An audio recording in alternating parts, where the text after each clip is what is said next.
Good evening, good evening, good evening. It's a late night as always, Sunday night. Welcome to episode 2 of the OT Story Talk. You're hanging out with your boy, Coach Lee. STWF Studios in full effect in the house. Man, your boy's a little tired. We went out there. If y'all saw in the group, tailgated today, hung out with the homies, did a damn thing, had some good food, fellowship. We had a Raggedy Eagles fan hanging out with us today. Shout out to my boy Troy, though, man. He was a good sport. He talked his noise, but he got a little quiet. Especially after the at halftime. He ain't had too much to say, but neither here nor there, man. But we appreciate y'all hanging out with your boy tonight. Man, had a lot of fun today. I don't know about y'all, but man, I kind of like what I see so far. Last week was last week. This week is this week. Defense dominated last week. Offense looked kind of stale today. Defense kind of did their thing. Offense, I've seen a few wrinkles. You know, Mike McCarthy in there doing his thing, installing his offense. See a few wrinkles that I hadn't seen in the past.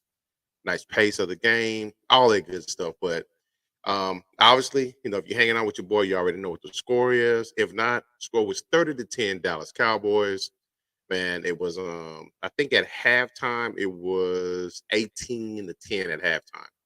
And then, Dallas tacked on another 12 points in the second half to make it 30-10. So that's a total of 40-10 over the last two. I'm sorry, 70-10 over the last two games. Today, just to break down some of the stats. Your boy Coach Lee is a stat guy, man. Zach Wilson, he went 12 for 27, 170 yards, 6.3, one tub, 3 picks. He didn't do so well today. Dak, he went 31 for 38, pretty efficient, 255, 6.7 yards per pass, 2 tubs, no picks. So far, so good. Missed the interception from last year in those 2 games, no picks so far. But we know we'll take that from a rushing standpoint. The leading rusher for the Jets was Zach Wilson. He had 36 yards on 5 carries, 7.2 yards per carry with a long of 16. With Zach, he's not known as a mobile quarterback like that. So if he's leading your team in rushing, the defense did their damn job today and shut things down. Tony Pollard, he was not Tony Pollard of old. They asked him to do a little different things now that he's the RB1. He had 25 carries, which is I'm surprised. But he had 72 yards, 2.9, longest one to 23. Dowdle came in, and backing him up 3.7 to carry, 7 to 26. Deuce Vaughn, 3 of 16, 5.3 a carry. So he's getting implemented to offense a little bit. And Dak had 6 carries. If you know Dak, since he broke the ankle in 2020, he really don't run too much as much as he used to. He kind of settles for not having to run if he doesn't have to. From a receiving standpoint, Garrett Wilson, I see you, man. He got off today. He had 2 catches, 83 yards, 41.5 per catch. One with for a 68-yard touchdown run. But he had 8 targets, two catches on 8 targets. Not very efficient.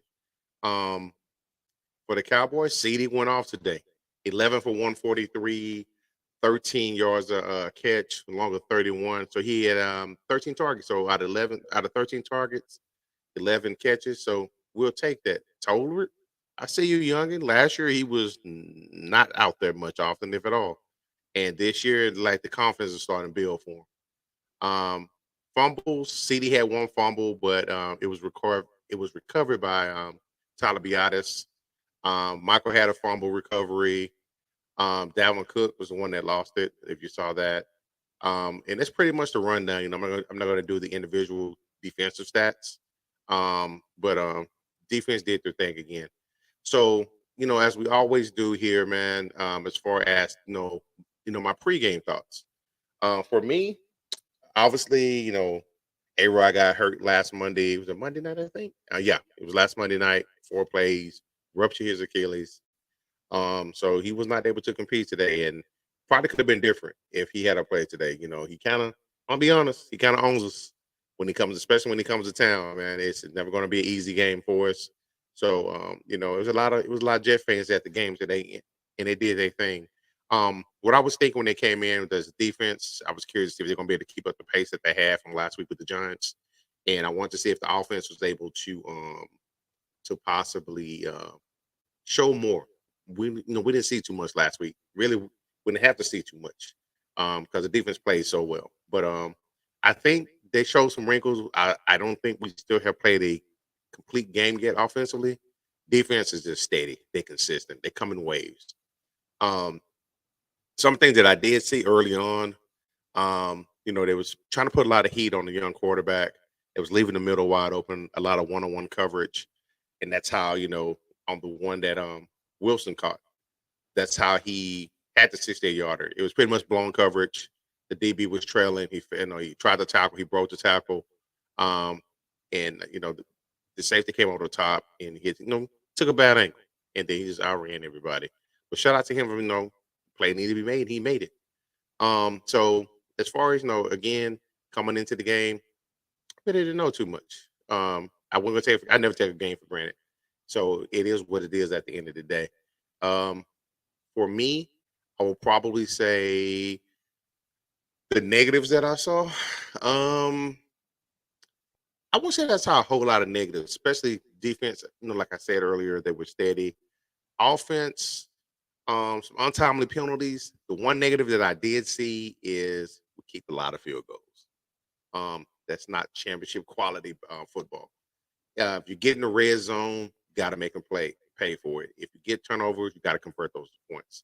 If you're playing a good team, has good offense, if you get in those extra possessions, you got to take full advantage of it. So not a lot of negatives from that standpoint. I'm pretty sure once I look at it, if you hang out with your boys tomorrow, then during the play call sheet, I might have some more information for you. But as of right now, on top of my head, I didn't see too much from a negative standpoint. The positives, the steady of the defense. The defense did their thing. They kept a lot of stuff in front of them, except for the one broken play. Micah, they're moving them around all over the place now. There's a lot of looping and on the inside. I'm pretty sure teams are going to adjust to it, but right now they're coming waves. Like I was telling the guys today at the tailgate, we're pretty deep. We can set them in waves all the time. You got Fowler as a backup, a former number one overall. A number one pick for the Falcons. He's coming in as a backup. Shout out to D. Lawrence, man. He had a good game today. He was consistent. A lot of people get him misinterpreted with D. Law. He don't have a lot of sacks. That's not his forte. He's one of the better defensive ends against the run in the NFL. That's his job. He stops the run, allows them to have to count for him on running plays. They got to run away from him because he usually holds his own, is pretty stout, and he gets penetration. And then you got that line on the other side who you never know where it's going to line up at. So shout out to those guys, man. So to look at it a little bit more, again, the Cowboys win 30-10. The offense, they played pretty loose today, loose and free. Obviously, again, A-Rod wasn't there. The discount double check giving kind of spared us a little bit. But hey, if he played today, I would have been curious to see how the defense steps up to him. It would give me an idea of where we really are. I still think, again, often the defense is playing well, but the offense, incomplete game. But I don't think the defense has really showed what they really are right now. So that's exciting. Coming into the season, I was more hyped about the defense than anything. But Dallas pretty much dominated. They controlled the game during the entire contest on the 30-10 wire-to-wire victory. And that's coming off, the 40-0 stomping of the Giants last week. Mike McCarthy in his first season as the offensive play caller with the Texas Coast offense, a little play on the West Coast. It's a couple of tweaks. And I don't think he's really been able to unveil his entire tweaks that he may have in a new offense. We got the 49ers in, I think it's 3 weeks. So you don't want to show everything. You want to save some, keep one in the chamber, so to speak. But with McCarthy and the Dak-led offense, they got off to a hot and early start. Dak completed, I think, his first 13 passes for 113 yards in the tub. I believe that was a team record for a home opener, if I'm not mistaken, at one point in time. A 4-yard score in the second to Fergie did his damn thing. Shout out to Jay Ferguson. I told y'all, man, My man Schultz, Mr. Fall down as soon as he catch it. He ain't doing much down in Houston. Fergus stepping up. He almost connected on another one. Dak kind of led him too far and overthrew him in the back of the end zone. Could have had him 2 tubs today, but Fergus gonna be all right. But Dak in a pocket, he looked incredibly poised today. He looked polished for the most part in the first year of his offense. Like he had complete command. Again, he went 31 for 38. No, they had to settle for, again, they had 6 trips to the red zone, got 4 field goals. That's, again, it's not championship football, but clean it up, Dallas. We need you to do that. But he ended up throwing, I think he threw another touchdown to Schoonmaker, the rookie from Michigan. So he got 2 of his touchdowns. I mean, his 2 touchdowns today came by both tight ends, the second-year tight end and the rookie tight end. So I like them getting the tight ends involved. Turpin himself, he probably has more catches now than he did all of last season. So I like that part of it as well.